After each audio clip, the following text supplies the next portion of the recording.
यशोमती ठाकूरांवर टीका करताना अनिल बोंडे यांची जीभ घसरलेली आहे। अनिल बोंडेंच्या विधानामुळे नव्या वादाची शक्यता वर्तवली जाते। दिवसामधल्या एका कार्यक्रमादरम्यान अर्वाच्य भाषेत अनिल बोंडे टीका करतायत। पूर्ण उद्ध्वस्त केलं ना काँग्रेसच्या जंगली प्राण्यानं, पूर्ण उलार केला ना।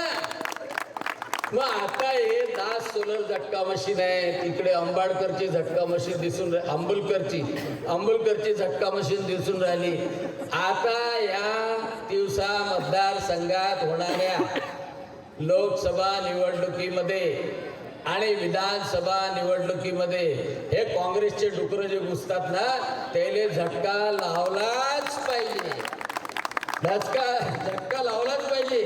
तेव्हा कुठं महाराष्ट्राची जी प्रगती आहे, तेव्हा कुठं देशाची प्रगती आहे, त्याच्यामध्ये तिवसा मतदारसंघ सामील होईल। या सगळ्या मुद्द्यावर ठाकरे गटाच्या उपनेत्या सुषमा अंधारे यांची देखील प्रतिक्रिया समोर येते, पाहूया आपण। अनिल बोंडे या आमदारांनी रेती घाटातनं कमवलेल्या पैशांचा पहिल्यांदा हिशोब द्यावा।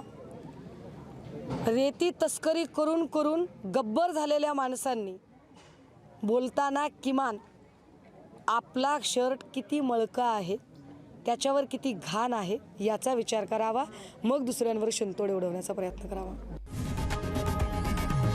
लोकशाही मराठी ऐका, पहा, जागरूक रहा।